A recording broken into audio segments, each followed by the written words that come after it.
عسلامة، مرحبا بكم في ريسيت جديدة. اليوم عنا طارت مالحة بالريكوتا والسبناخ والدجاج ومشخشخة بالجبونات.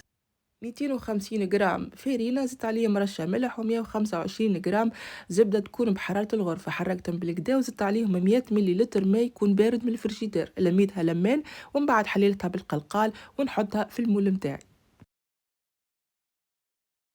بعد ما حطيتها بالمول نحي الأطراف هكا بالقلقال باش تجيني مستوية.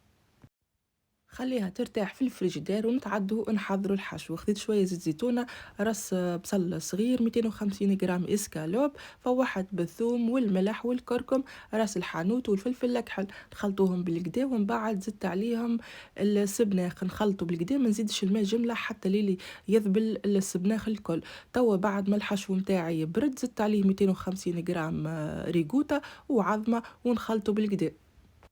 بعد 20 دقيقة خرجت المول متاعي من الفريجيدير، عملت طبقة الأولى بالجبن ومن بعد حطيت فيه الخليط اللي حضرته سويته بالكدا ومن بعد نزيد طبقة أخرى بالجبن. خديت لهنا 3 كعبات عظم وعليهم 200 جرام كريم ليكيد ورشة فلفل أكحل، خلطتهم بالكدا وصبيتهم فوق الخليط متاعي الكل. ومن بعد دخلت لتارة التيب لمدة 45 دقيقة على 160 درجة، وهذه هي النتيجة. ما نحكي لكمش على الريحة والبنة، ننصحكم باش تجربوه، قولي لي رايكم في كومنتار.